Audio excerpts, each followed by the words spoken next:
So coming at you for Group A, my name is Trevor Inman. This is Kelsey Albright.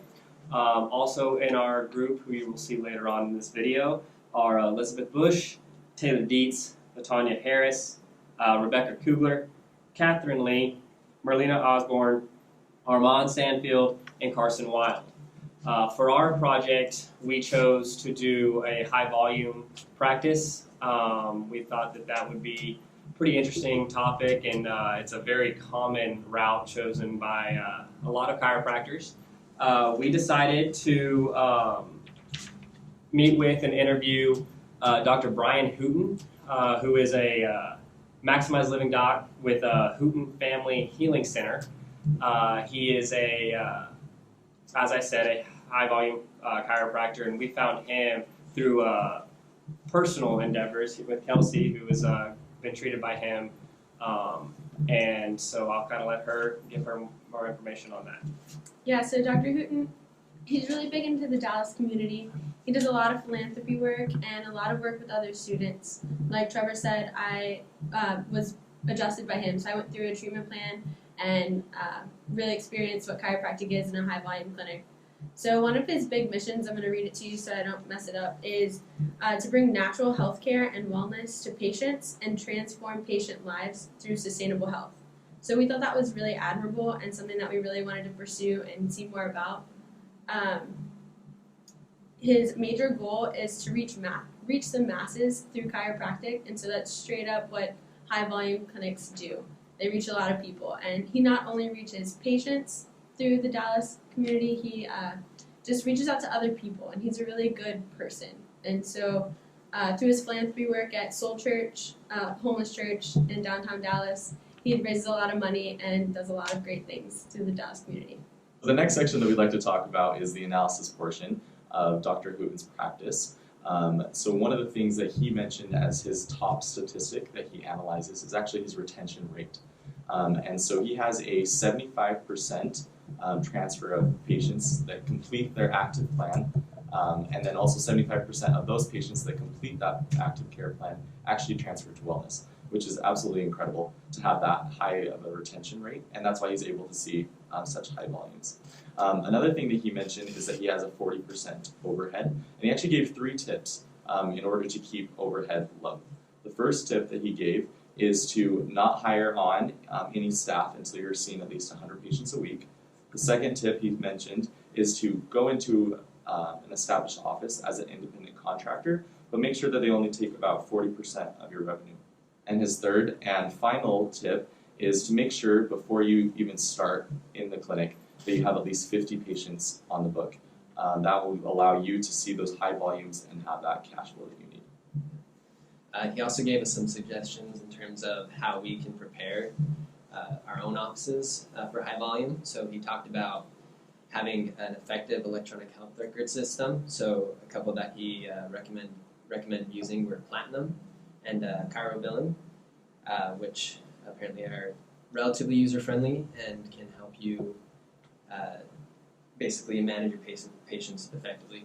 He also talked about, rather than sending people out, referring out for x-rays, to have an x-ray machine in your office. So the best way to do that is to lease to own, so that you will eventually and very quickly in a high volume office pay that off and own it yourself.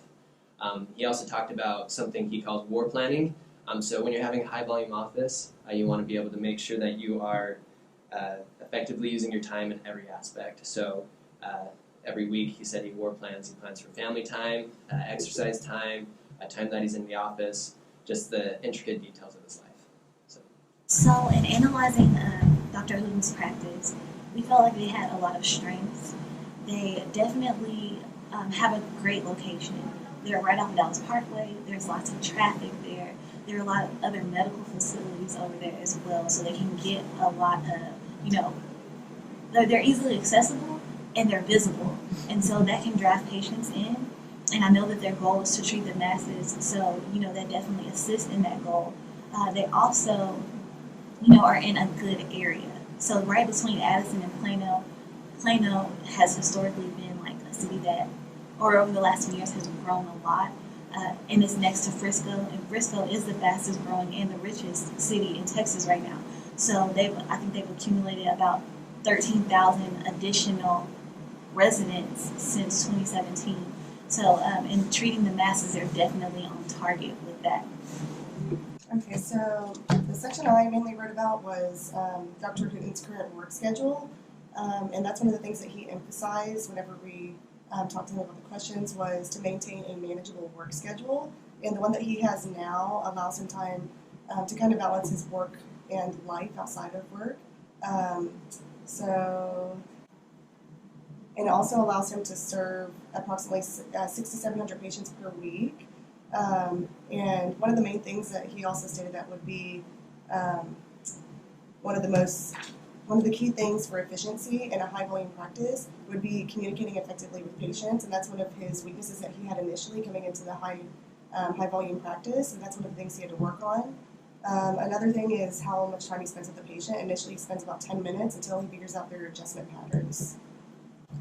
And weaknesses when talking with Dr. Hooten by his office is that it's lacking diversity. There's 21 different chiropractors around the area that offer something unique other than what he offers. So in order to be competitive in this area, you must find your niche. You must find what makes you stand out to the other chiropractors.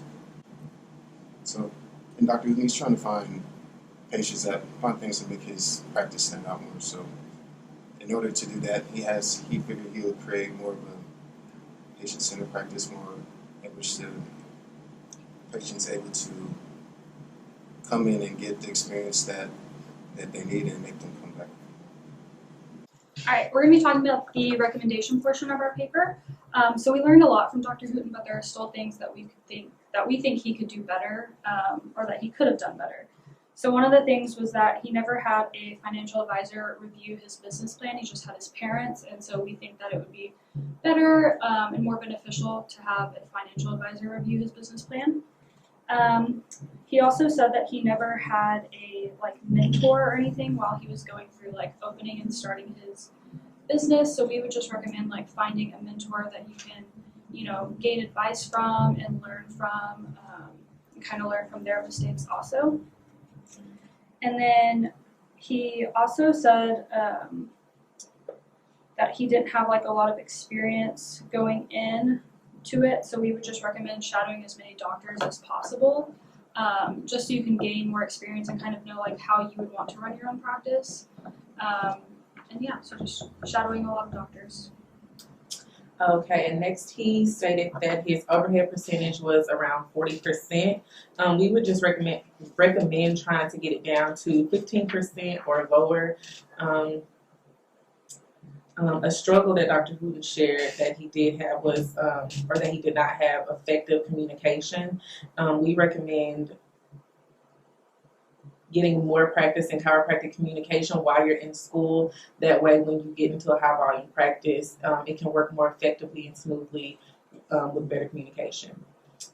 We also recommend having more patient education built into the adjustments to raise retention. Dr. Hooten already has a 75% minimum retention, but we would like to, well, it would be good to get it up to 85, although 75 is admirable. We feel like patient education could definitely help with getting a higher retention rate. Okay, so just to summarize and close out our video project, we interviewed Dr. Brian Hooten, and he was a high volume practice. One thing that he said that we thought was really important and really great was that his major goal is to reach the masses. And although we went through many different versions of success and high revenue, retention rates, and all that stuff, we thought that it was great that he was able to, reach his level of success, and that's what we found was the most important. Overall, we just think that he is a very successful man, philanthropist, great guy, and we strive to one day be able to reach his level of success and our own as well.